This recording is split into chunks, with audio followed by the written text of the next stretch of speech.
Hi everyone, it's John from MoneySense. This is the 9th video in our 12-part series, Money Matters. Today we ask our partners, what's a money mistake that you've made recently?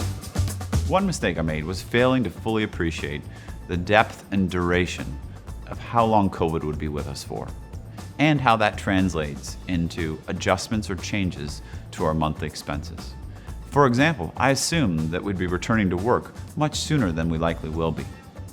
And if I had appropriately understood how long we'd be working from home, I would have removed the insurance on one of our 2 cars over the last 12 months, and we would have saved our family about $1,200 a year. The most recent and big money mistake I made was falling prey to the classic knowing-doing gap. What I mean by that is knowing one thing but not doing it. Specifically, I'm referring to the financial markets correction that occurred in 2020 in the face of the fear surrounding COVID-19, where we saw global markets sell off as much as 35%. I knew based on my years in the financial services industry that was a fear-based market dislocation. I didn't sell anything, which is terrific. I didn't let emotions override me, but I also didn't find a way to take advantage of that market dislocation. If I had been quicker to think, I might have found a way to borrow money and invest at what was probably a once-in-a-decade opportunity to grow my assets meaningfully.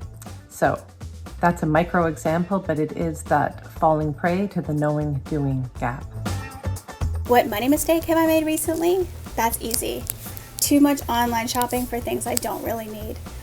I think this pandemic has brought on the need for retail therapy from a lot of us, but with vaccines rolling out, I'm getting back on track and refocused on my future. And for me, that means investing. So I have goals and I don't want them getting off track.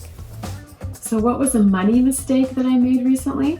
Well, I'm having quite a few renovations done on my house. And my mistake was that I under budgeted significantly. Or I added a lot more scope to the renovations, which is probably true as well. These type of situations can be stressful. But once I spoke to my financial advisor, I was able to come up with a solution.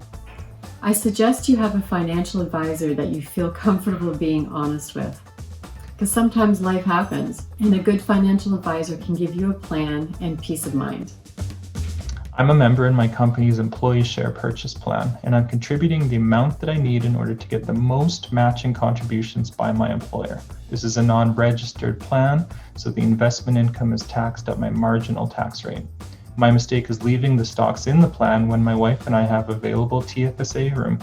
I should be withdrawing the stocks out of my ESPP and holding them in a TFSA to improve our overall tax position and potentially consider diversifying at the same time. I've been planning to do this, but I haven't gotten around to it yet. My mistake. A money mistake I made recently was I had sold an asset during the year and I didn't fully understand what the tax implications were, nor did I save enough for the tax implications. And so when it came down to tax season, it was a bit of a scramble to figure out how to meet my liabilities.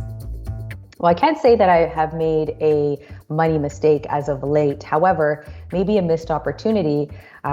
There was some cash sitting in my RSP during the pandemic that I could have got ahead of a little bit sooner. So ensuring that you're on top of your investments and what the opportunities are is extremely important.